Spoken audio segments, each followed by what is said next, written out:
আমিনিয়া কিন্তু এখন সোদপুরেও আউটলেট খুলে ফেলেছে। তো আমরা আজকে হাজির হয়েছি সোদপুর আমিনিয়াতে। এখানকার খাওয়ার দাওয়ারের কোয়ালিটি কীরকম, তার প্রাইস কি, পুরোটা জানাবো তোমাদেরকে এই ভিডিওতে। তো জার্নি গাইডের নতুন ব্লগেতে তোমাদের সকলকে স্বাগত। এবারে চলো তোমাদেরকে বলি আমরা কিভাবে আসলাম। আমরা যেহেতু সোদপুর কাঁচকল মোড়টা পার করে এসেছি, তাই সোদপুর ট্রাফিক মোড় থেকে আমরা বাঁদিকে ঘুরলাম। আর বাঁদিকে প্রথম সিগন্যালটা পার করলেই কিছুটা গেলে একটা ডিভাইডার আছে, আর সেই ডিভাইডার থেকে কিন্তু আমাদের ডান দিকে ঘুরতে হবে আবার ট্রাফিক মোড়ের দিকে। এই দেখো, এই যে এখান থেকে আমরা কিন্তু ডান দিকে ঘুরে গেলাম, আর ঘুরে কিছুটা গেলেই কিন্তু এই দেখো বাঁদিকে আছে আমিনিয়া।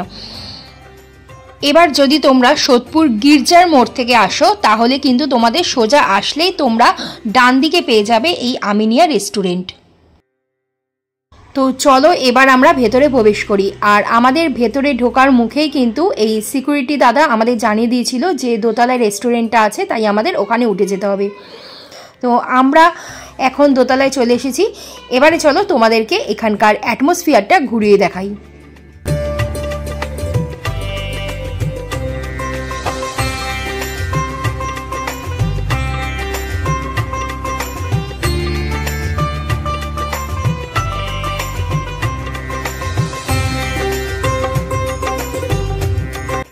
এবারে চলো তোমাদের মেনু কার্ডটা একটু শেয়ার করি।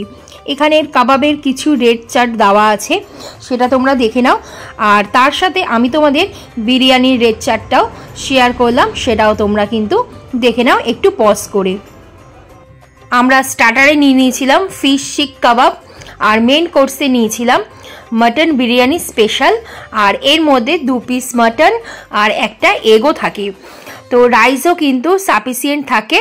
তো একটা স্পেশাল নিলে তাতে কিন্তু দুজনের খুব ভালো মতোই হয়ে যায়।